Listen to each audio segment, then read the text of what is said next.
जीवनं कविभिरीडितं कल्मषापहं श्रवणमङ्गलं श्रीमदाततं भुविगणन्ति ये भूरिदा जना। श्रीरामकृष्ण वदनामृतं अध्यायम् 5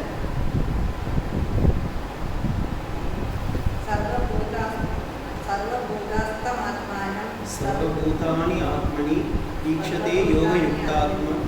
ईक्षते योगयुक्तात्मा सर्वत्र समदर्शयः। तृतीय दर्शനം നരേന്ദ്രൻ ഭവനാഥൻ മാസ്റ്റർ അക്കാലത്ത് വരാഹനഗരത്തിൽ ചേച്ചിയുടെ വീട്ടിലായിരുന്നു. ഭഗവാൻ ശ്രീരാമകൃഷ്ണനെ കണ്ടതുകൊണ്ട് സദാ നേരവും അദ്ദേഹത്തെ കുറിച്ചുള്ള ചിന്ത തന്നെ. സർവദാ ആ ആനന്ദമൂർത്തിയെ കാണുന്നു. അദ്ദേഹത്തിന്റെ അമൃതമായ വാണികൾ കേൾക്കുന്നു. ഈ ദരിദ്ര ബാലൻ ബ്രാഹ്മണൻ എങ്ങനെ ഈ ഗംഭീര തത്വങ്ങൾ അനുസന്ധാനം ചെയ്യുന്നു, എങ്ങനെ അറിയുന്നു എന്നായിരുന്നു ആലോചന. ഈ വക സംഗതികൾ ഇത്ര ലളിതമായി പറഞ്ഞ് മനസ്സിലാക്കാൻ കഴിയുന്നവരെ ആരെയും മാസ്റ്റർ ഇതുവരെ എന്നും കണ്ടിട്ടില്ല. ഇനി എന്ന് അദ്ദേഹത്തിൻ്റെ അടുക്കൽ പോകാൻ ആകും? വീണ്ടും എപ്പോൾ അദ്ദേഹത്തിൻ്റെ ദർശനം ലഭിക്കും? രാമകൃഷ്ണൻ ഇത് തന്നെ ആലോചിച്ചുകൊണ്ടിരുന്നു. കാത്തുകാത്ത ഞായറാഴ്ച വന്നു ചേർന്നു. വരാഹനഗരത്തിലെ നേപ്പാള ബാബു വിളിച്ച് ഉച്ചതിരിഞ്ഞ് 3-നും 4-നും ഇടയ്ക്ക് മാസ്റ്റർ ദക്ഷിണേശ്വര ഉദ്യാനത്തിലെത്തി. മുൻ പ്രസ്താവിച്ച മുറിയിൽ നിറയെ ചെറിയ കട്ടിലിൻ്റെ ശ്രീരാമകൃഷ്ണൻ ഇരിക്കുന്നതായി കണ്ടു. മുറി നിറച്ച ആളുകൾ. ഞായറാഴ്ച സമയമുള്ളതുകൊണ്ട് ഭക്തന്മാർ ദർശനത്തിനായി വന്നിരിക്കുന്നു. ഇനിയും മാസ്റ്ററുമായി ആരും പരിചയപ്പെട്ട് കഴിഞ്ഞിട്ടില്ല. അദ്ദേഹം കൂട്ടത്തിൽ ഒരു മൂലയ്ക്ക് ഇരിപ്പ് വച്ചു.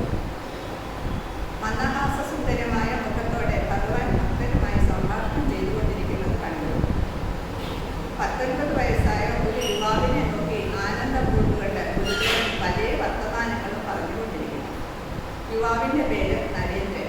കോളേജിൽ വായിക്കുന്നു. സാധാരണ ബ്രഹ്മസമാജത്തിൽ പോയിക്കൊണ്ടിരിക്കുന്നു.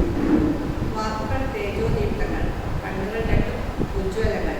ഭക്തന്റെ വിഷയാസക്തരായ സംസാരികളെ കുറിച്ചാണ് സംഭാഷണം.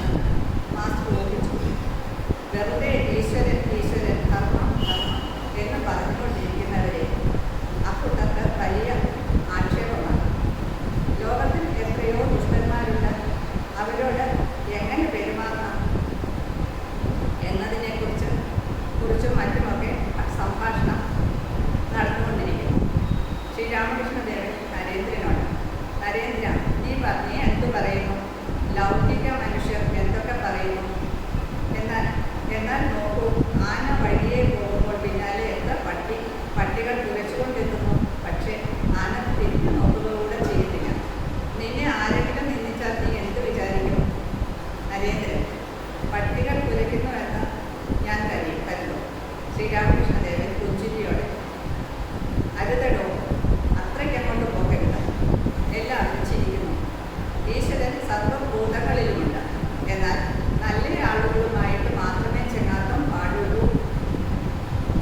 ഹീനജനങ്ങളുടെ അടുക്കൽ നിന്നും അകന്നു നിൽക്കണം. കടുവായുടെ ഉള്ളിലും നാരായണനുണ്ട് എന്നും പറഞ്ഞ് കടുവായെ കെട്ടിപ്പിടിക്കാനൊക്കില്ല. കടുവായി നാരായണനല്ലേ, പിന്നെ ഞാൻ എന്തിനോടണം എന്ന് ചോദിച്ചേക്കാം. ഒടുവിൽ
ബോധം കെട്ടുകിടപ്പായി. ഈ വിവരം അറിഞ്ഞ ഗുരു മറ്റു ശിഷ്യന്മാരും കൂടി വന്ന് അയാളെ ആശ്രമത്തിലേക്ക് എടുത്തുകൊണ്ടു. മരുന്ന് കൊടുത്തു. അല്പനിമിഷം കഴിഞ്ഞപ്പോൾ ബോധം വീണു. അപ്പോൾ ആരോ ചോദിച്ചു, ആന വരുന്നുണ്ടെന്ന് കേട്ടിട്ടും നീ എന്തുകൊണ്ട് വഴിമാറിയില്ല? അയാൾ പറഞ്ഞു, മനുഷ്യനും ജന്തുവുമൊക്കെ ആയിരിക്കുന്നത് നാരായണനാണെന്ന് ഗുരുദേവൻ നമുക്ക് പറഞ്ഞു തന്നിട്ടുണ്ടല്ലോ. അതുകൊണ്ട് ആന നാരായണനാണ് വരുന്നതെന്ന് കണ്ട് ഞാൻ അവിടെ നിന്നും മാറിയില്ല. ഇത് കേട്ട് ഗുരു ചോദിച്ചു, കുഞ്ഞെ, ആന നാരായണനാണ് വന്നുകൊണ്ടിരിക്കുന്നതെന്ന് ശരി തന്നെ. പക്ഷേ ആനക്കാരൻ നാരായണൻ നിന്നെ വിലക്കിയില്ലേ? എല്ലാം നാരായണനാകുമ്പോൾ നീ എന്തുകൊണ്ട് അയാളുടെ വാക്കുകൾ വിശ്വസിച്ചില്ല? ആനക്കാരൻ നാരായണന്റെ വാക്കുകൾ കേൾക്കേണ്ടതുണ്ട്. എല്ലാവരും ചിരിക്കുന്നു. ആപോ നാരായണ, ജലം നാരായണനാകുന്നു എന്ന ശാസ്ത്രത്തിലുണ്ട്. എന്നാൽ ചില ജലം പൂജയ്ക്ക് കൊള്ളാം, വേറെ ചിലത് കൊണ്ട് പുല്ലുപൊഴിയാം.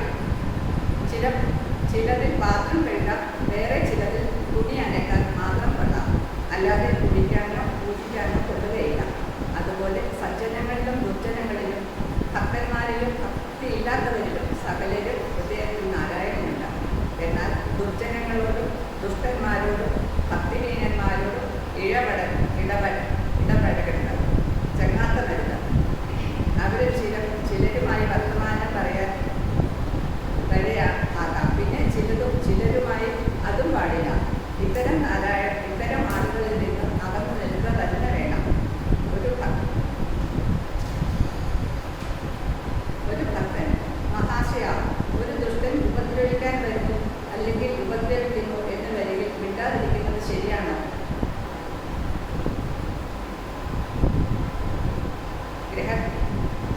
ശ്രീരാമകൃഷ്ണദേവൻ ആളുകളോട് താമസിക്കാൻ പോയാൽ ദുഷ്ടന്മാരിൽ നിന്ന് തന്നെത്താൻ രക്ഷിക്കുന്നതിന് അല്പം തമോ ഗുണം കാണിക്കുക ആവശ്യമാണ്. പക്ഷേ ഉപദ്രവിക്കുമെന്ന് കരുതി നേരത്തെ അങ്ങോട്ട് ഉപദ്രവിക്കുന്നത് ശരിയല്ല.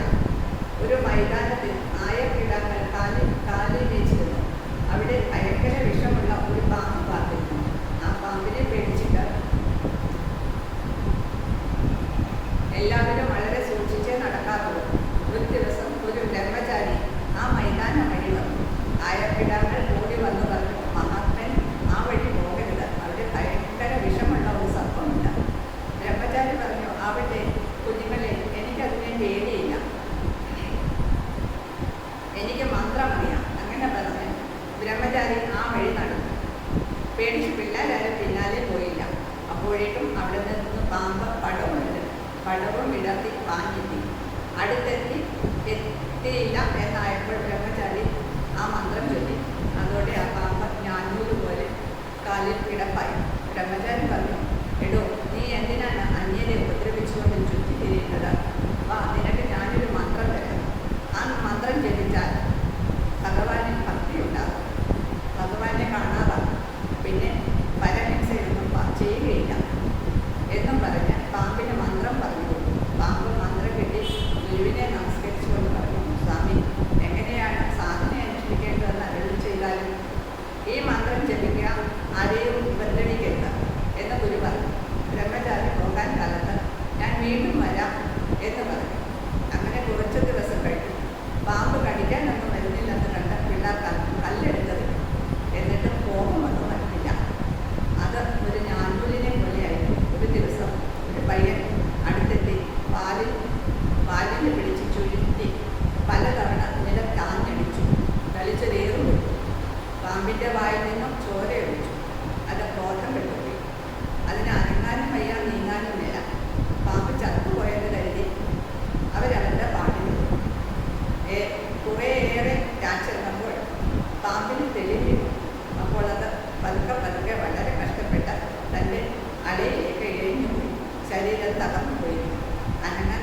വീണ്ടും ആ വഴി വന്ന് പാമ്പിനെ പറ്റി അന്വേഷിച്ചു. അത് ചത്തുപോയെന്നും ആ കിടാക്കൾ പറഞ്ഞു. ബ്രഹ്മചാരിക്ക് ആ കഥ ഒട്ടും വിശ്വാസമായില്ല. അതിന് കിട്ടിയ മന്ത്രം സാധന ചെയ്ത് സിദ്ധി വരാതെ ആ പാമ്പ് ചാകയില്ലെന്ന് അദ്ദേഹത്തിന് അറിയാമായിരുന്നു. അങ്ങനെ തേടി നടന്നു. അതിനെ താൻ കൊടുത്ത പേര് ചൊല്ലി വിളിച്ചു. ഗുരുനാഥന്റെ ശബ്ദം കേട്ട് അത് അളയിൽ നിന്നും പുറത്തു വന്നു. വളരെ ഭക്തിയോടുകൂടി പ്രണാമം ചെയ്തു. നിനക്ക് എങ്ങനെയിരിക്കുന്നു? ബ്രഹ്മചാരി ചോദിച്ചു. അത് പറഞ്ഞു, പ്രഭു, ഞാൻ സുഖമായിരിക്കുന്നു. എന്നാൽ നീ എന്താണ് ഇത്ര മെലിഞ്ഞിരിക്കുന്നത്? ബ്രഹ്മചാരി അന്വേഷിച്ചു. പാമ്പ് പറഞ്ഞു, ഗുരു ആരെയും ഉപദ്രവിക്കരുതെന്ന് അവിടുന്ന് ആജ്ഞാപിച്ചല്ലോ. അതുകൊണ്ട് ഇലയും പഴവും മാത്രമേ തിന്നാറുള്ളൂ. അതുകൊണ്ടായിരിക്കും ശോഷിച്ചത്. അതിന് സത്വഗുണം വളർന്നിരിക്കുന്നു. അതിനാൽ ആരുടെയും പേരിൽ വിരോധമുണ്ടായിരുന്നില്ല. പിള്ളേർ തന്നെ കൊഴുന്നു കളയാൻ ഒരുങ്ങി എന്ന കഥ പോലും അത് മറന്നുപോയിരുന്നു. ബ്രഹ്മചാരി പറഞ്ഞു, ആഹാരത്തിൻ്റെ കാരണം കൊണ്ട് മാത്രം ഇങ്ങനെയായ അവസ്ഥ വരികയില്ല. തീർച്ചയായും വേറെ എന്തോ കാരണമുണ്ട്. നീ ഓർത്തു നോക്കാം. പിള്ളേർ തന്നെ നിലത്തടിച്ചെന്ന് അപ്പോൾ പാമ്പിന് ഓർമ്മ വന്നു. ഉടനെ അത് പറഞ്ഞു, സ്വാമി നേരാണ്, എനിക്കിപ്പോൾ ഓർമ്മ വന്നു. പിള്ളേർ ഒരു ദിവസം എന്നെ എടുത്ത് തറയിലടിച്ചു. അവർക്കറിയില്ല തൻ്റെ മനസ്സിൻ്റെ സ്ഥിതി എന്താണെന്ന് അവർക്ക് അറിഞ്ഞുകൂടാ. ഞാൻ ആരെയും കടിക്കുകയോ എന്തെങ്കിലും തരത്തിൽ ഉപദ്രവിക്കുകയോ ഇല്ലെന്ന് അവരെങ്ങനെ അറിയും? ബ്രഹ്മചാരി പറഞ്ഞു, നീ ഇത്ര മടയനായിപ്പോയോ? തന്നെത്താൻ രക്ഷിക്കാൻ അറിഞ്ഞുകൂടല്ലോ. കടിക്കരുതെന്നല്ലേ ഞാൻ പറഞ്ഞുള്ളൂ, ചീറ്റരുതെന്ന് പറഞ്ഞില്ലല്ലോ. ചീറ്റ അവരെ പേടിപ്പിക്കാത്തത് എന്തുകൊണ്ട്? ദുഷ്ടന്മാരുടെ അടുത്ത് ചീറ്റണം. അവർ ഉപദ്രവിക്കാതിരുന്നാൽ അവരെ ഭയപ്പെടുത്തണം. എന്നാൽ അവരെ വിഷമം ഏൽപ്പിക്കരുത്. ആരെയും അങ്ങോട്ട് ഉപദ്രവിക്കരുത്. നിരഞ്ജനം നിത്യമനന്തരൂപം ഈശാവതാരം പരമേശ്വരീയം തമ്രാ